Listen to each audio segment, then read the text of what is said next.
So I hate, absolutely hate, direct marketing companies.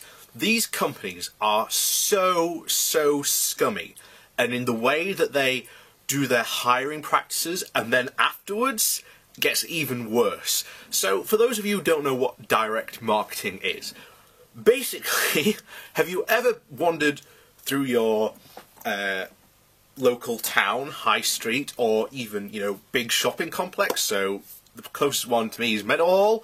And basically, if you've ever been approached by someone wanting you to sign up for a charity, that is someone who is working for a direct marketing company. And I say working for in probably the loosest terms, because we're going to get into their terms for these people, because good God, they are terrible. So, first things first, you will probably see, and these companies will basically hire, they put out the most generic CV thing possible on like Reed, Indeed, Monster, all the big job websites. They just, they filter onto there. Now, sometimes they will even hire you under another alias. It's what happened to a friend of mine. He went for a job as a marketing assistant in Sheffield for a company he thought was called the Hive Collective. Turns out, wasn't for the Hive Collective, it was for a company called Atlas Corp. Or, they've changed the names quite a couple of times, but their current name is Atlas Corp. And basically what happened was, he was sent his CV off. He read through the job application, thought, yeah, this is good for him, right fit, what he wants to do in marketing. Sent off his CV, literally got a phone call, I think that afternoon, or if not literally within a couple of hours of sending it. He then got said, oh yeah, we've got this really amazing opportunity, would think you'd be right for it. Do you want to come in for an interview? And literally they offered him literally like 3 days of when he could come in. So he went into Sheffield, went into the place, and literally when he got there, he said there were about 10 other people, and by the time he'd gone through that, he'd probably seen another 15 people go through this thing, because they were literally just having these interviews like rapid fire.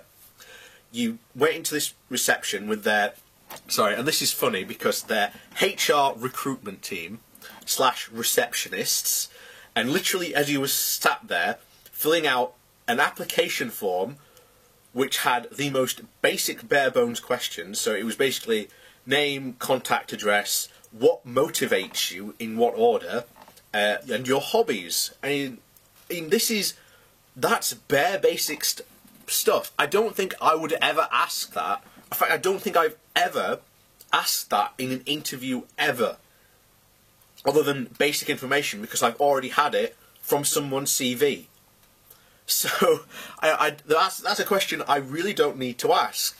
And then he went into the we'll talk about what happened in the reception. So in the reception, he overheard the two receptionist / recruitment teams literally saying, I've got another one to come through, I'll give him a call.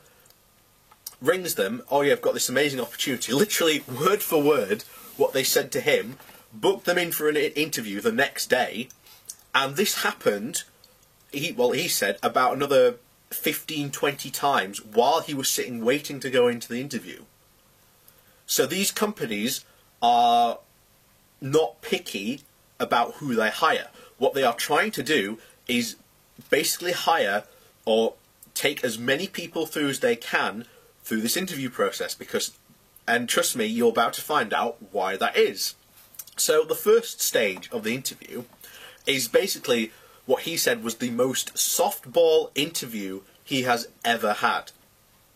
It was, who are you, what do you do, what's your past, and by the way, this guy had never read his CV, so talk about lack of interview prep.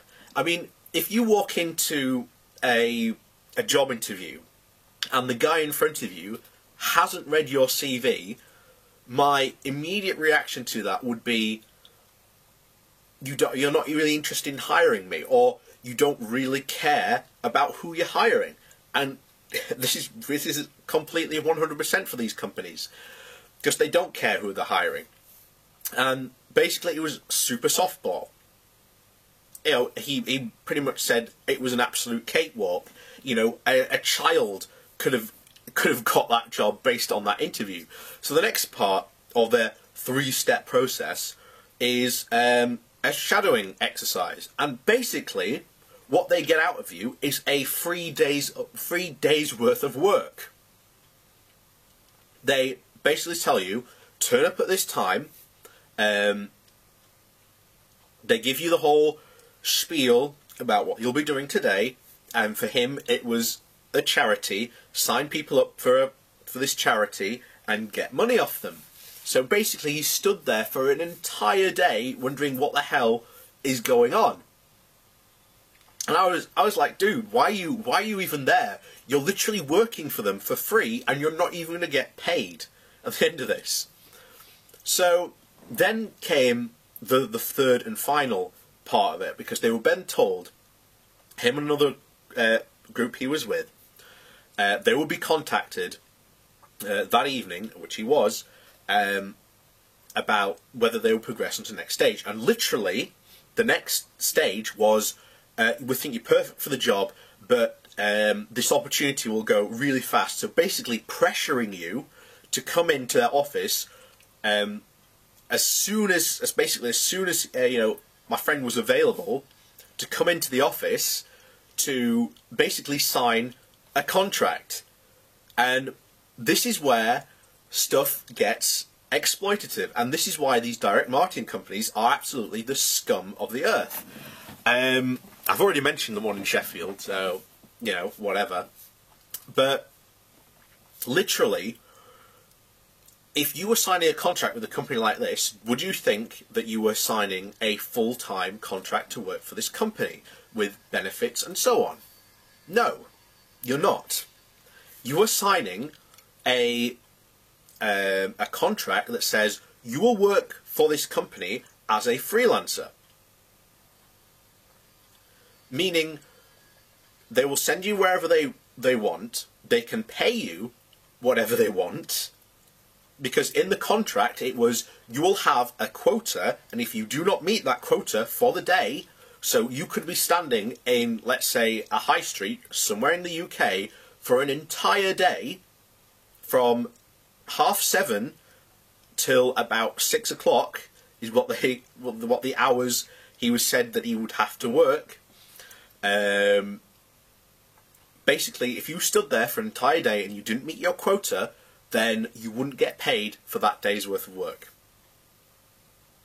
This is why these companies are so exploitative, because it gets even worse, because these charities pay these companies to send people to go out and do this work. Now, I'm not 100% sure if the charities that employ these people are aware of their exploitative practices of their employees, because if you were doing this, I'm sorry, but you would hire someone full-time or part-time as these positions were offered. They weren't, oh yes, come work for us and you'll be self-employed. No, it's basically to make the people at the top money.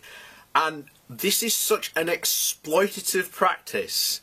It's unbelievable. Yet tons of people fall for it. And I'm sure there are some people out there who have done all right for themselves in these jobs. But I'm sorry, this is the most exploitative piece of garbage business I've ever seen in my entire life. I couldn't believe it. So I sent my application in, and here's the fun thing. I do work in marketing, digital media, and all that area. So I sent my CV in, and literally an hour later, I got a phone call from them. Now, I didn't go, but I wanted to see. And here's the thing. The CV I sent to them had nothing to do with marketing. It was part of it I translated into Latin just to see if it was true, if they would actually read the fucking CV or not.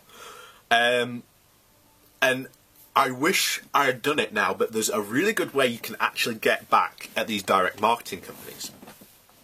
So this is to anyone who who's continually, maybe gets these things time and time again. I'll tell you how you get back at these companies and basically make some money off them.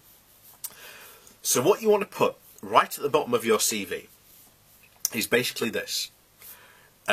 Message or notice to any direct marketing companies.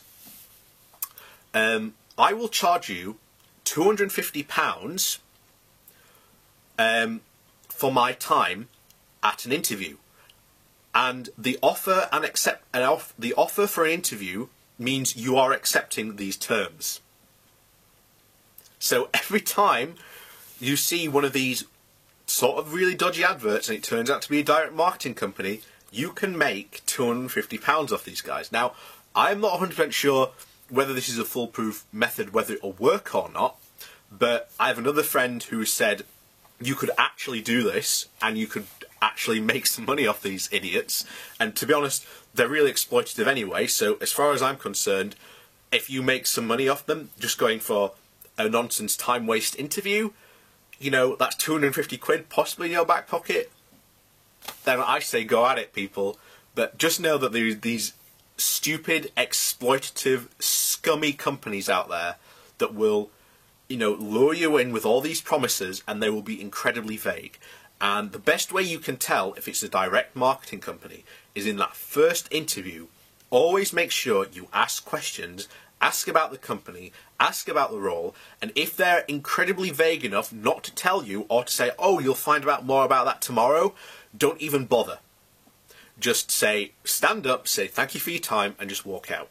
You will lose nothing from it, because these companies are incredibly exploitative, and I would not hold it against anyone to just get about that interview and just walk out.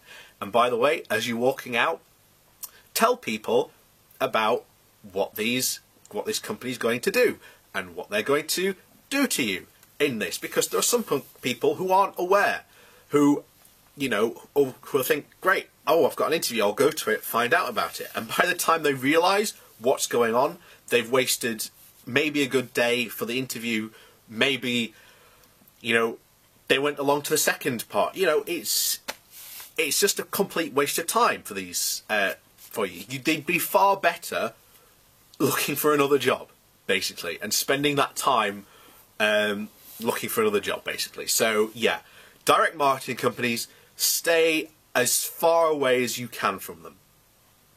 Just don't go anywhere near them, ignore them, and if you do end up in that situation, just walk out. Seriously, save yourself some time, save yourself some energy, just leave and just walk away from these people, because they're not worth it.